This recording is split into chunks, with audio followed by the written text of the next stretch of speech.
तमिलनाडु में दिफाई हेलीकॉप्टर हादसे का शिकार हो गया है। ज़राए के मुताबिक इस हेलीकॉप्टर में chief of defence staff Bipin Rawat सवार थे। हादसे से मुताल्लिक़ मज़ीद तफसीलात का इंतज़ार है।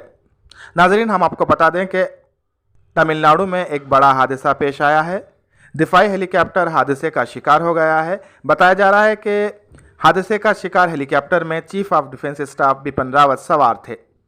बड़ी खबर, तमिलनाडु में दिफाई हेलीकॉप्टर हादसे का शिकार हो गया है।